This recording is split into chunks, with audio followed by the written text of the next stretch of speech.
Hello guys, welcome to the Trading Parrot. I hope you're having a fantastic weekend. Next week around Wednesday, we're gonna have the core inflation rate and inflation reports. We're gonna get an overdose of speech from Powell on Tuesday and Wednesday, followed by PPI reports and retail sales. So quite a busy week. In this video, we're gonna look into everything that matters that could influence the rest of the week, including the aggregated open interest moves, the hash ribbons producing a bullish cross and what that means, the 4-hour breakdown update, together with the selling pressure starting to look a little bit exhausted in my opinion, weekly time frame, panic sellers according to the SOPR. We'll discuss the CME price close on Friday and the impact that can have as we approach next week. I'll show you one indicator that is triggering a buy signal coming from the open interest oscillator, and I have a few additions that I promise is gonna be pretty interesting. One is called the Bitcoin Metcalfe valuation model. Super cool visualization based on the theory of networks applied to Bitcoin. We're also going to look into the network activity because this is turning into a ghost town at the moment when it comes to the actual network activity. And of course, we're going to look into liquidity pools and dissect the market, do some surgery and see what we can find in the order book. Guys, if you like this type of content, make sure that you are subscribed to the channel, hit the notification bell to get notified every time I put out one of these videos. I am on a quest to get over 1,000 likes in a single video. That really affects in a positive way the YouTube algorithm to show my videos to more people, and I will really appreciate that you give me the vote of trust and hitting the like even before watching the video, writing a comment down below. That also makes a whole difference. Influencers and media are pushing XRP very strongly. There are expectations of potentially getting an ETF approved. The same story with Solana. So they're going hand in hand. They're competing to get more people supporting it. To me, that's fantastic opportunity to look for trades, hold for a few days to even months, and then sell at extremes. If you're planning to do something different and hold for the long term and seeing any specific coin in this cycle as a buy and hold that you want to keep even in 2026, I encourage you to go and look at the performance of any coin from the previous cycle and tell me which one was it worth it to stomach that 80% drawdown. True, many of them did all-time highs like XRP, but I guarantee you that it wasn't enjoyable to have to wait 3 years to find a very juicy exit. At the moment, retail continues to drag down in this bull flag. We still don't have a breakout of retail really coming back, and that is something that we need to remind ourselves each and every day. The implications of that obviously is that anything that pumps, for as long as there is not enough retail or not enough liquidity in the market, which is the current scenario, they just bounce the ball of that liquidity at different turns instead of retaining it and really rallying consistently in a sustainable way. Last week I was mentioning that the unemployment had the power to really make a change or a U-turn when it comes to monetary policies of the Fed. We're talking about a potential quantitative easing, but in my opinion, after having the read of 4.0 instead of 4.1, which means that the unemployment went down, that initially caused Bitcoin to rally to 100K, but that move was driven by the smallest wallets from 100 to 1K, and the rest of the wallets were just selling and placing more ask liquidity at the top end. And guess what? Not just Bitcoin ended up rejecting the 100K, but also the Federal Reserve balance sheet put another candle down, going from 3.23 trillion now at 3.18 trillion. Still not breaking below the lows. This potential double bottom formation, we are just mimicking what we did in here. Then we have this element and that element, and hopefully this one is gonna be a higher low, so we can get a structure in here still looking relatively bullish in my opinion. When do we break the pattern? Well, if we take the 3.1 trillion and we put an ugly candle below 3 trillion, then we are fully convinced then that we are still in this move down, reducing the size of the balance sheet. And the same goes with the liquidity of M2, which complete the neck that we were talking about this month. We were speculating, can we get a double double bottom formation like the ones that are circled in the past from 2018. This one was a fake out, but the rest of them signal the continuation to the upside and more liquidity. If we had to pick just one thing to get an altcoin season or another leg of Bitcoin up, this is what we need, with the caveat that if we get it, for example, let's say this now goes into here and continues with the breakout of liquidity to the upside, you always need to understand that liquidity is followed by Bitcoin by a delay of 1 to 2 months. So for example, we peak on liquidity in September and we have all this leg of additional liquidity and Bitcoin rally up until mid-December. So from 30th of September to mid-December, Bitcoin mimic this. From mid-December into now, Bitcoin is currently mimicking this. So if liquidity did something like this, it is definitely worth monitoring because Bitcoin could follow that with that delay of 1 to 2 months. And the same, if we break out and we continue with the breakout, confirming it, then Bitcoin should do the same. There is no new developments with the aggregate open interest. We are looking for reclaiming the blue line to get an alpha. I'll update you if that happens. For now, I'm just gonna mention it hasn't happened. You can watch my previous videos to understand what we mean if you're new to the channel. Hash ribbons. Yesterday we were below the moving average. Today we are above it. And we are printing a light green bubble, just like in this area in here that typically is a pre-buy signal. Sometimes you go back into gray and you continue, particularly if we produce another bear cross like this, and then you get more bubbles and more bubbles until eventually you get a green one, and that effectively turns into a buy blue signal. If we get that, that should be with high performance, high accuracy of upside. So the news and what you need to know is that potentially we could get that buy signal after this green if we get lucky. So let's keep an eye on that. Since yesterday we had this breakdown, luckily we managed to dodge the bullet of the breakout. During the live stream, I was actively telling you that we need to stay disciplined, that although I was bullish on the liquidity at the top, this was not our entry. That is not a confirmed entry and it can definitely come back below, and that is exactly what happened. They grabbed the liquidity of the longs, and I hope that no one that was in the live stream did the opposite and got too greedy with the breakout too early and now is bleeding as the price is bouncing off support at 95.8. So far, by the way, we are holding that level. You can tell that in this area was support, resistance, support, support, support, support, support, and it continues to be support so far. And I'm gonna talk about some liquidity that there is sitting right here, which is one area of interest for me to potentially longing around there. Let's go more in detail. What we really need, it is a breakout from this area. We have done different things that in this area, for example, in here we had a rejection and then we went all the way down. In this area we continue to hammer the top 1 time, 2 times, 3 times, and potentially we're gonna get another 4th time, and we are getting as well very close to the area of the squeeze. Like, it needs to happen eventually. We are also gonna talk about the scenario if this doesn't break out from here. What is the downside in the proximity of the price versus the worst case scenario later in the video. On the daily, you can tell that everything that is going on during the full week of price action on daily time frame is to do with the point of control. This is the area of more traded volume across this whole range,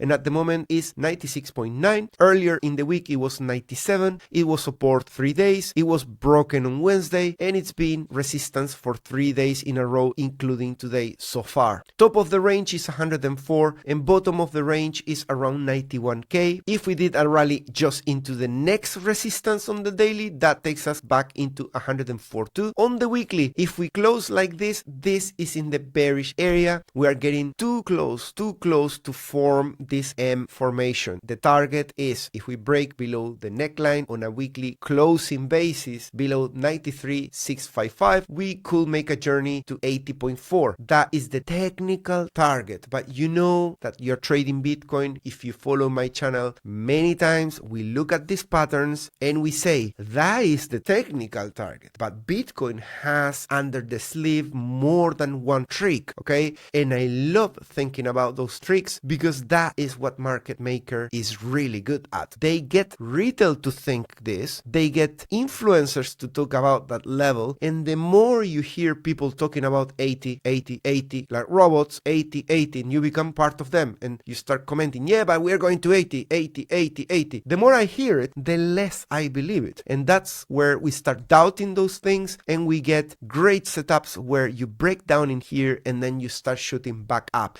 I'm not telling you now that that's going to happen, because for that to get confirmed, we need to be there, and we need to be looking at the order book, and we need to be looking at the liquidation levels that really they are chasing. And if they are not chasing anything, and if their move looks like nonsense, that is where we start thinking, you know what, this is BS, okay?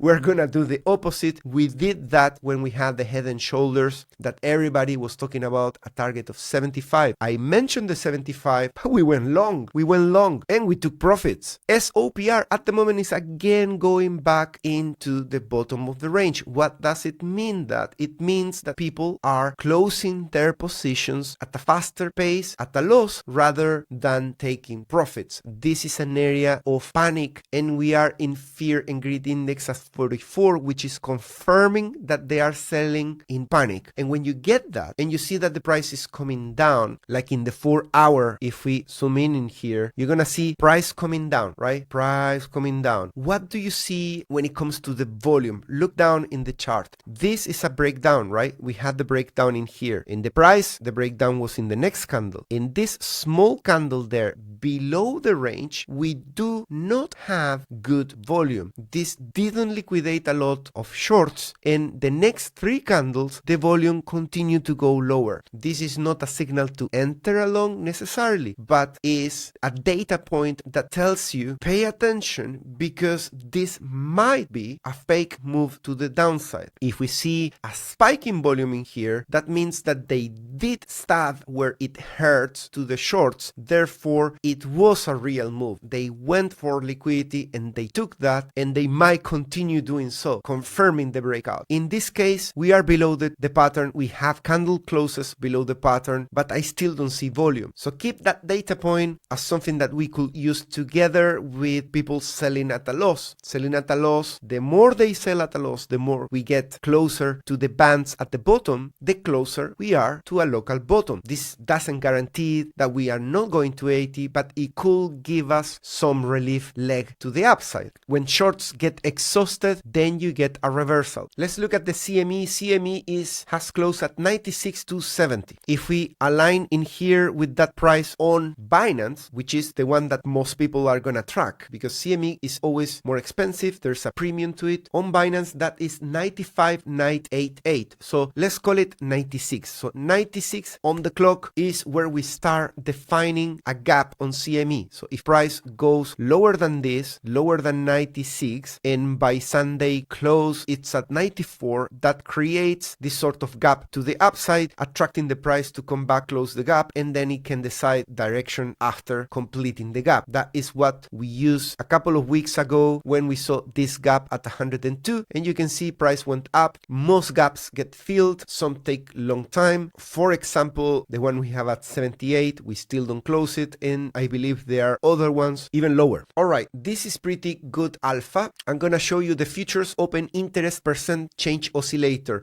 a new addition, relatively new, 1 month ago. I didn't know about this oscillator. I really like it. Every time you go below the orange line, it means that the open interest locally has reset. Sometimes it can go pretty low, so not just because you are below, that's a signal. I will say the signal is when you start seeing the reversal or drawing something like a little bit of a hook, and at the moment we are drawing that hook in there, so that is a signal to buy from the point of view of this indicator. No indicator should be used ever by itself to enter in a position, but you can put this with the SOPR and with a bunch of other things and say, you know, I can take that risk. It's always a risk, but it's leaning towards supporting my thesis, and based on your own risk aversion and how you use risk management, that could work for you, maybe not for someone else. That's why it's a personal decision. Bitcoin Metcalfe, if I'm pronouncing that thing well, it sounds like Spanish or maybe English, so I don't know even if this is a surname or whatever. Valuation model.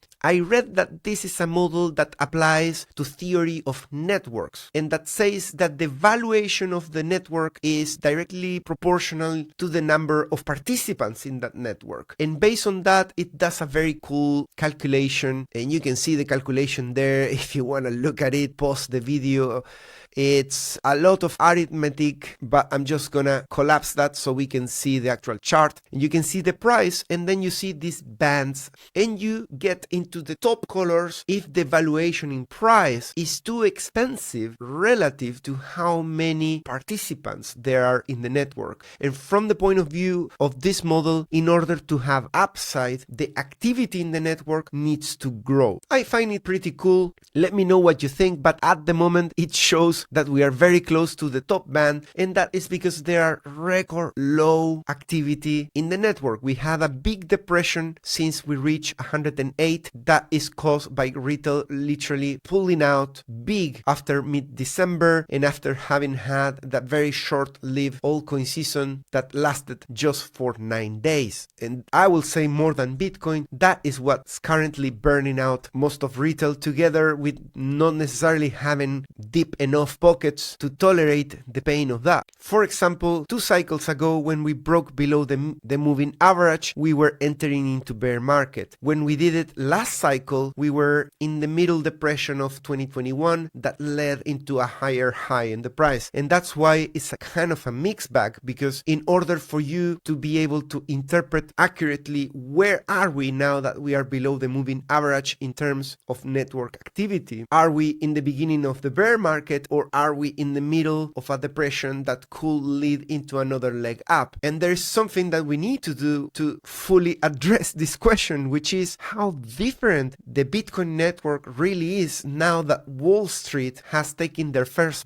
bite into the forbidden apple. And I think it's very different. The reason we are there is because retail is the one that moves and shakes the network with tons of transactions. Wall Street are going through the ETFs, and they just dump the cash there and they don't move it that much. And even if they move it, I'm pretty sure that the funds address that in an efficient way by not necessarily moving things in the Bitcoin network, but just swapping contracts, which doesn't end up turning into any movement in here, regardless of how big are those holdings. That's definitely contributing to stress for us to have the capitulation signal from miners. I presume no news from the big well explorer after we have this massive spike in potential deposits. There is a delta that I calculated across those days of 70,000, and that has potential to drop the markets, and we don't have any news if they have so far withdrawn again into cold storage to cancel out the effect of this move. So in easy words, they still have the finger in the trigger. It could be that they are waiting now for how the Fed reacts to the new reading of the unemployment rate. Who knows? And on the Bitcoin ETFs, we have some outflows of 140 on Thursday, and those got cancelled out with Friday with 171. So we could in a way argue that so far it hasn't had any effect, the meeting of Friday, and maybe they are waiting for what's gonna happen next week. Definitely an interest rate change is important to make decisions. And my thinking is that inflation rates, the way they are going to be presented, and the discussion of Powell around the topic can imply what things need to be done in regards to the actual rates, the interest rates. Sorry if I'm confusing you. I think I say some inflation rate instead of interest rate. Anyways, clarifying, the meeting is about inflation rate, but most investors, most people that need to take decisions on this, fund managers, smart money, are gonna try to extract and read between lines from the inflation rate to speculate on how that can affect interest rates in the next FOMC meeting. Alright, let's go into the liquidity pools and dissect, X-ray the order book as well to see what we can find, what has changed in the past few hours. I'm seeing an area of value around this red in here. Why? Because I think there is quite a lot of short-term liquidity decreasing towards 94k, but the biggest chunk, the juiciest one, it's somewhere around 95k. We are very close to it. We are now at 96k. We just need to move 1k and we take it. I will find extremely crazy that from 96 we just start pumping over the weekend and not taking this. Typically over the weekend the volume decreases and the price takes care of everything that is close to the price. So if you have liquidity there and you have liquidity here on a weekend, typically you grab both and you prepare towards the week for what's coming to do the actual move then on Monday. And I find it a value area, not just because it's red and it's close to the price, but because of what there is after that. After that, let's assume we take all of this. Where else does the price want to go after that?